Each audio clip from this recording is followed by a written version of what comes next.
They were called from the fields before the sun dipped low. No one needed to explain why. The word had traveled faster than the wind. The younger son had come back, and the master had ordered a feast. That meant only one thing. Eliab, wiry and gray at the temples, carried the rope in his hand, its coils stiff with old blood and sweat. His mouth was a hard line as he walked, though the lines around his eyes showed he had learned to laugh once, long ago.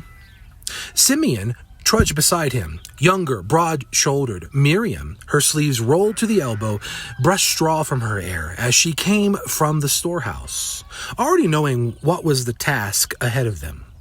Behind them shuffled Diodoros, older than all of them, his body bent, his accent from another land, Egypt or maybe Greece. They met in the yard where the shadows were beginning to stretch. The animal waited in the pen, its hide golden in the fading light. They had nicknamed it Geddy, big lad, a kind of rough affection that made it less beast and more companion.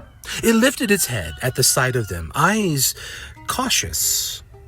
From the house came a faint drift of pipes, the rhythm of a drum, voices rising in rehearsal of joy. Simeon laughed without smiling. Hear that? They're already dancing. We haven't even dirtied our hands yet. Miriam didn't answer. She watched the rope swing from Eliab's fist and muttered under her breath, "Not for us, that music." Diodoros exhaled slowly, the sound like old parchment being unrolled. "Never is. Our part is outside these walls, and always will be."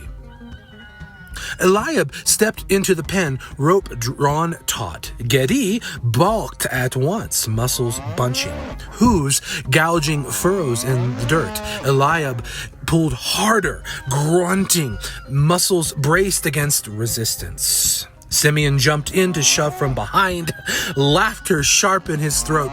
"Come on, big lad, you'll make them happy tonight." The calf lurched forward, bewildered, lowing against the choke of the rope. Its cries rolled across the yard and into the evening sky. The music from the house swelled louder as they dragged Geddy towards the stone. Pipes and laughter. The sound of 100 guests preparing to feast. They reached the yard's edge, the place where slaughter always happened. Eliab tied the rope to a post, the knot neat, practiced. The animal pulled against it, eyes rolling. Simeon wiped sweat from his brow with the back of his hand, spitting into the dust. "Mark my words, Geddy," his voice cut sharp. "They'll drink until they're sick tonight, but we'll be lucky if Master gives us your head for our supper." Eliab's tongue moistened at the thought of stew. The old man, Diodoros, spoke, his words slow and broken.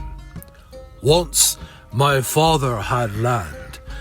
We feasted under our own roof." Eliab glanced at him. Diodoros rarely said anything. Nobody could hardly understand him anyway. His hand tightened on the knife at his belt. Simeon tugged hard on the rope, and Geddy stumbled downward against the stone, hooves scraping deep grooves in the yard's dirt. The animal bellowed as if calling for help. "Come on, big lad," he said through clenched teeth. "This is the best use they'll ever find for you.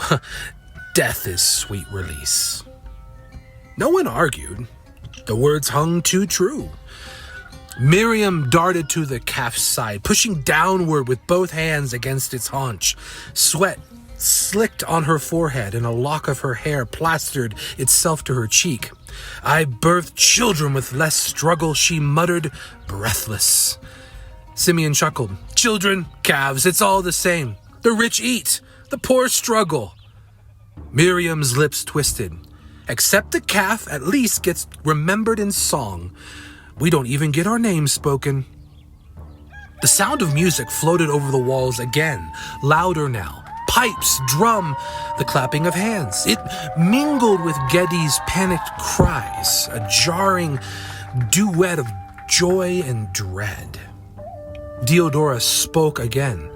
"My father once owned a field, wheat tall as Diodorus' shoulder. I was boy when Rome. Diodorus stopped, searching for words. One harvest, we belonged to ourselves. The next, to them. And now, he motioned toward the calf, its eyes rolling white with fear. Simeon spat in the dust. Same story everywhere. The land swallows the poor and fattens the masters.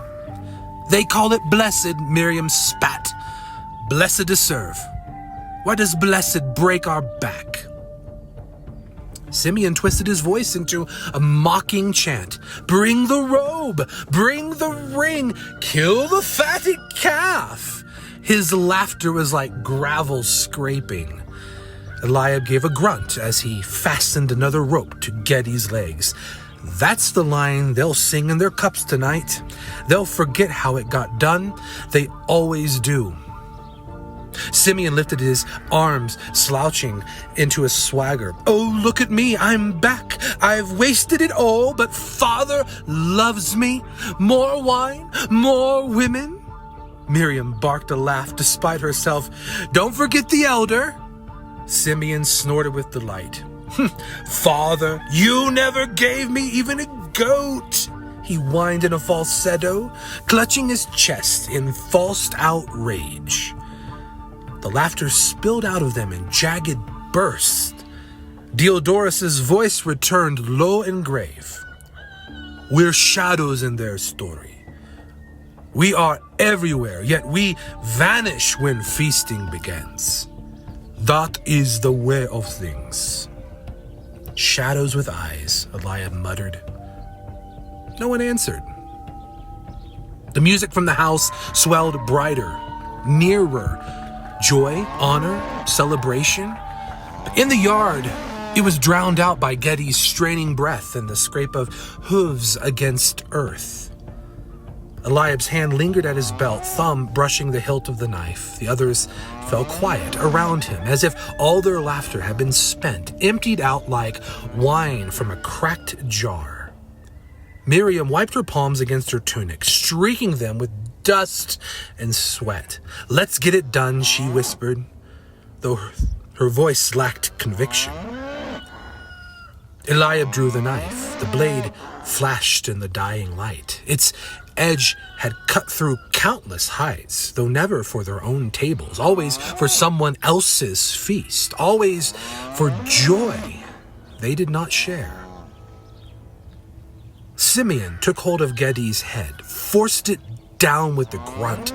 The calf buckled once as Diodorus darted forward with the bucket. Miriam sat on her weight on the animal's legs.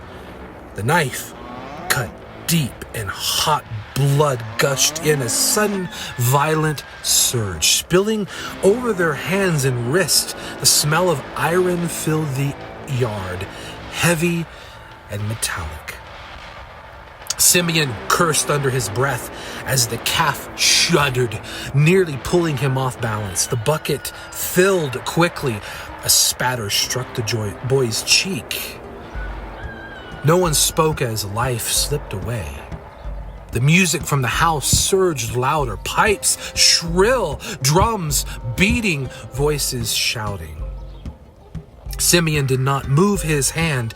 He pressed it harder into the warm hide, under which he could feel no more movement.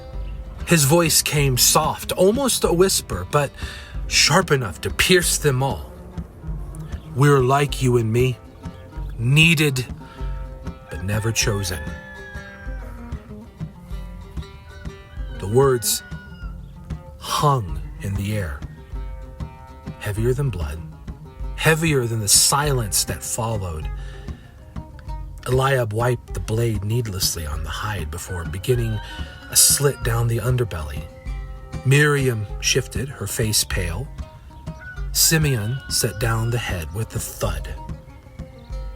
At last, Diodorus muttered, "Come on, work's not done." He lifted the heavy bucket, red sloshing against its sides. and started toward the house. Miriam followed slowly. Behind them lay Gedi's body, as Eliab and Simeon carved back the hide.